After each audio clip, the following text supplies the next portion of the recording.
Chancellor Green, Board of Regents, faculty and administration, family and friends of the graduates, but mostly, and I mean 99% to you, the proud new alumni and alumni of the University of Nebraska.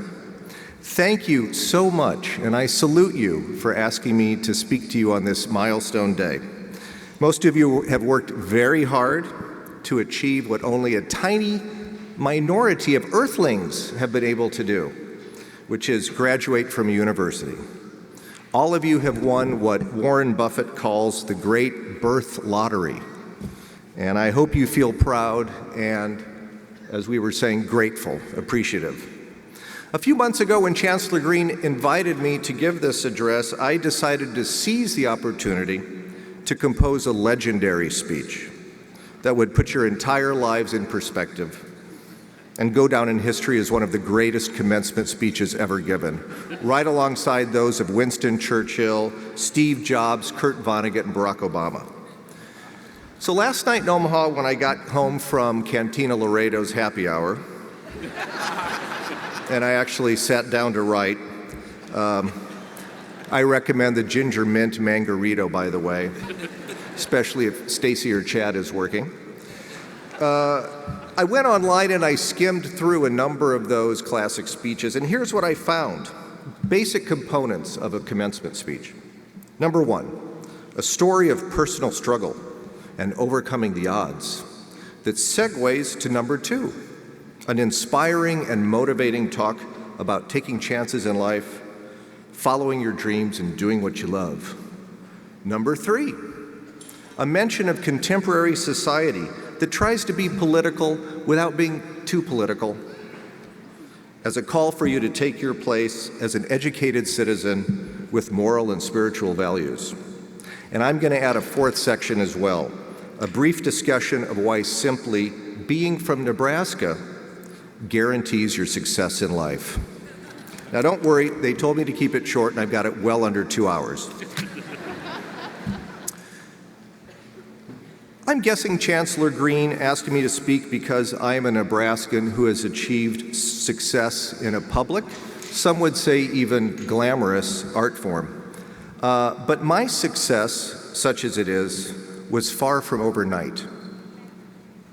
And at least in my case, I had to postpone a lot of the personal and professional security that my high school and college peers had enjoyed early on.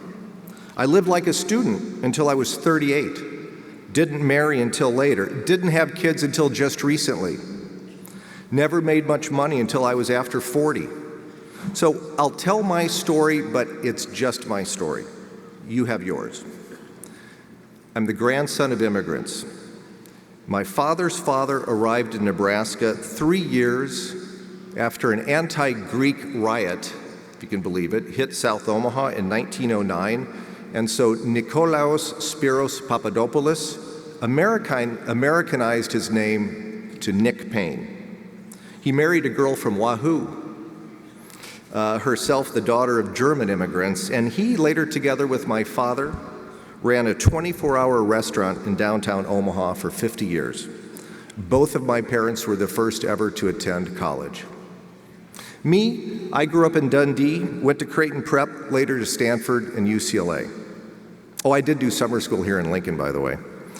My older brother was a doctor, and my parents absolutely hammered me to be a lawyer.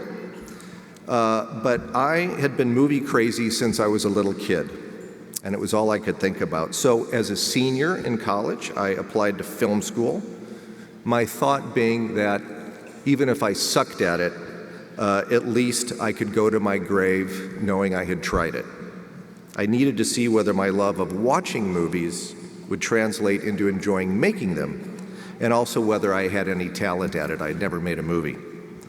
My parents, however, kept repeating the single worst advice in the world, and this will really strike a chord with you artists in the crowd, which is go to law school first so you'll always have something to fall back on.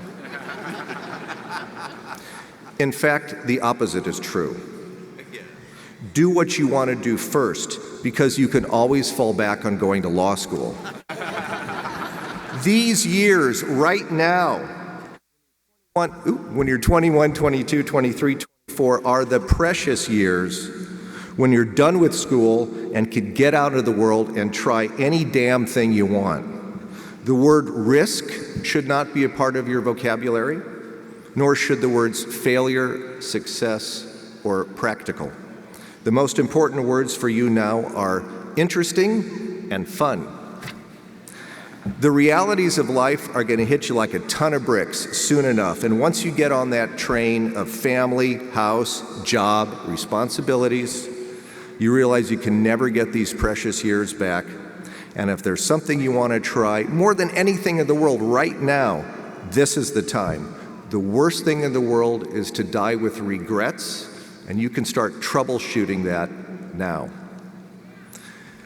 I stayed in graduate school. Oh, shucks, okay.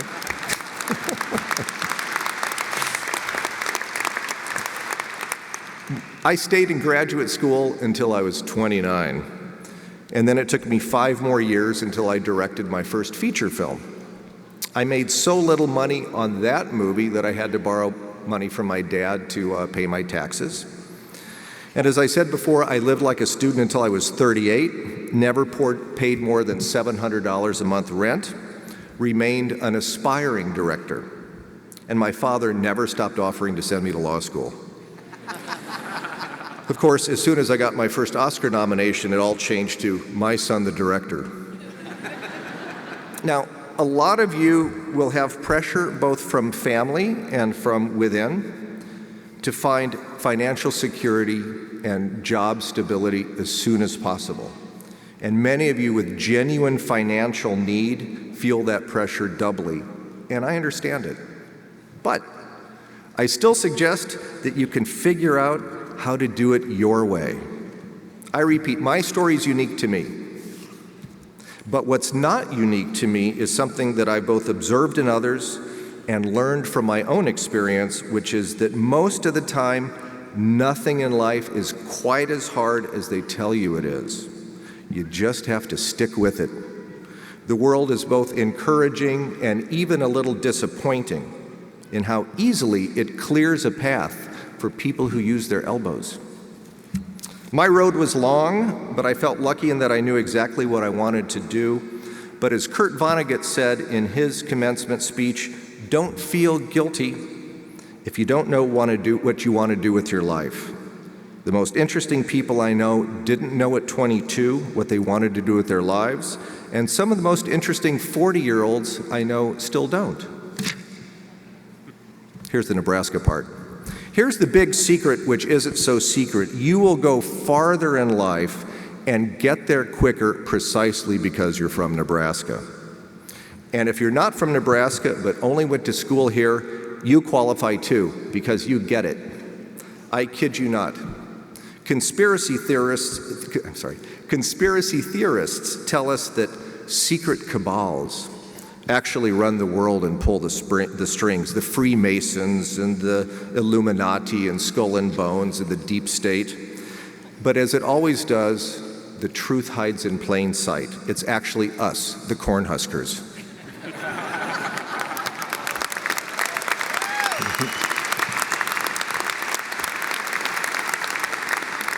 We Nebraskans come armed with tools for success, and other Nebraskans know it.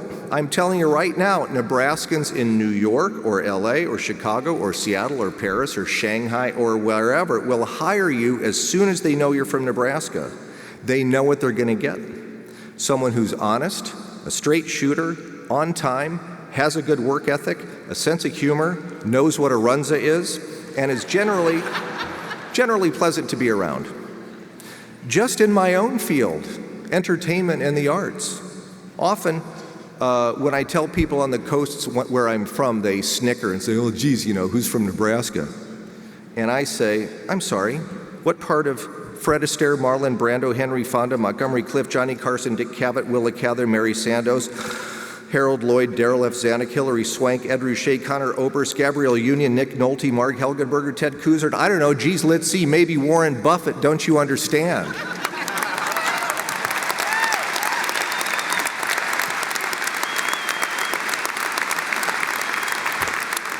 And then there are all the other Nebraskans you maybe don't hear about as much. Guess who wrote, "Ask not what your country can do for you, ask what you can do for your country"? JFK's speechwriter Ted Sorensen, that's who, born right here in Lincoln. How about the guy who carved Mount Rushmore, grew up in Omaha and Fremont, attended Creighton Prep, just like your humble speaker today? How about Mahatma Gandhi, pioneer of nonviolent protest and leader of Indian independence from the British? He was from India, right? No siree, Bob. Gandhi was born in Schuyler, Nebraska. His family didn't move to India until he was 8.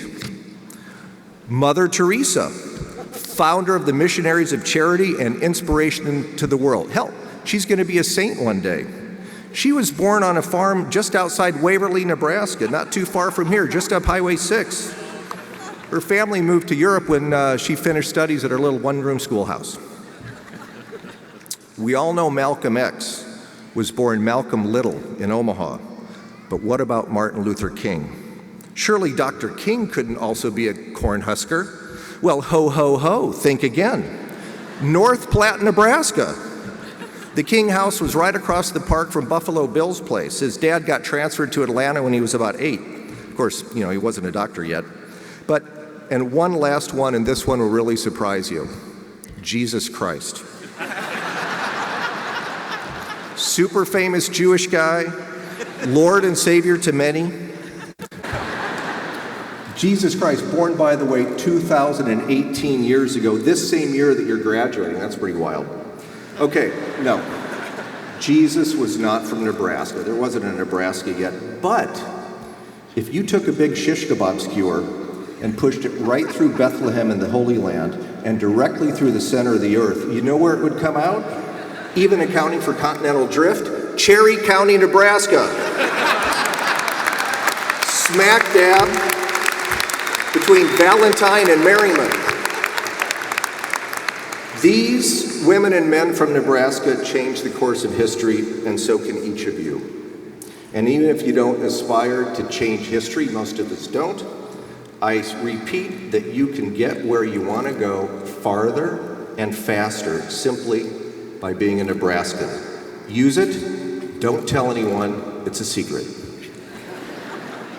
Part 4, society and you.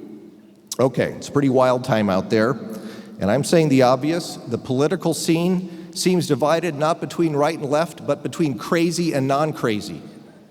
You guys know it all, but I just have 2 little favors to ask. First, don't be a sap. Don't buy their crap. You're college graduates, and I hope you've learned one important thing: question everything. Take nothing at face value.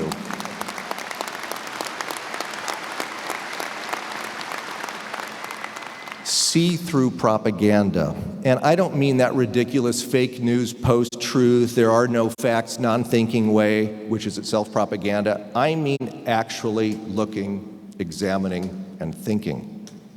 Aspire to be someone on whom nothing is lost. As Yogi Berra said, you can observe a lot just by looking. Democracy is fragile. The Athenians invented it and had it for 200 years, then it disappeared for 2,000 years. A country can have political parties, checks and balances, regular elections, and still the majority of people may not have a real voice in shaping their future.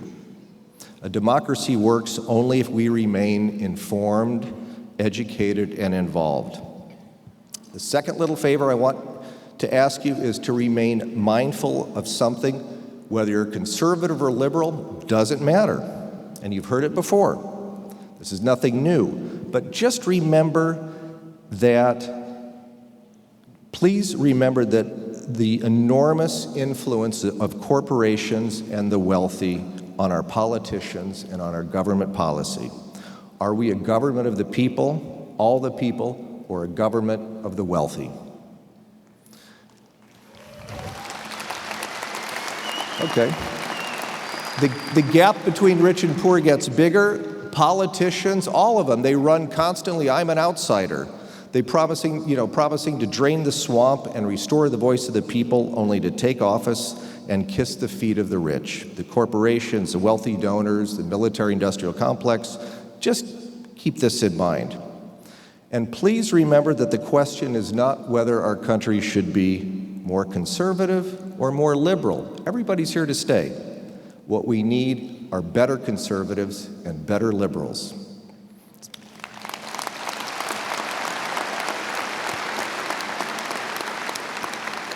I stole that line, by the way. It's not original. Politicians think about the next election. Statesmen think about the next generation. If you can actually find any, Republican or Democrat, doesn't matter, please seek out and vote for statesmen and women. Or better yet, become one yourself. Because you know what? It really is up to you, the young and the educated and the participatory. It's you, young people exactly your age, who always, all throughout history, have spearheaded change.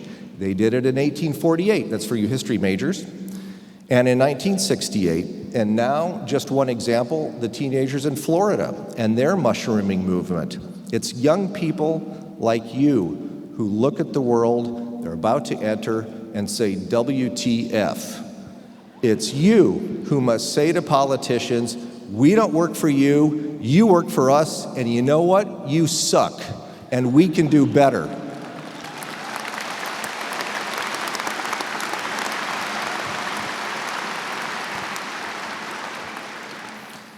Please remember that this is your time right now, you. And who are you?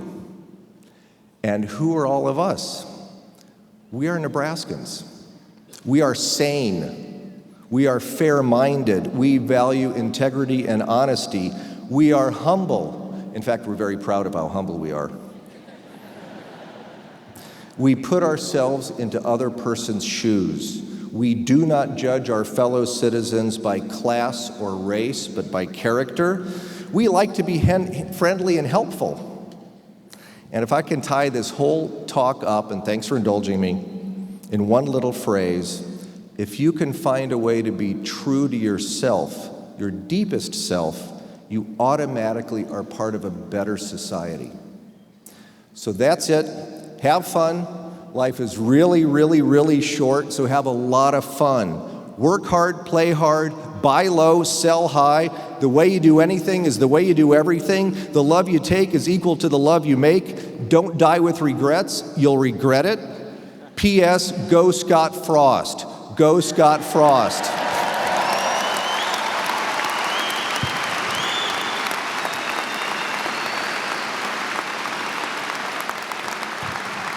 Peace and love. Congratulations.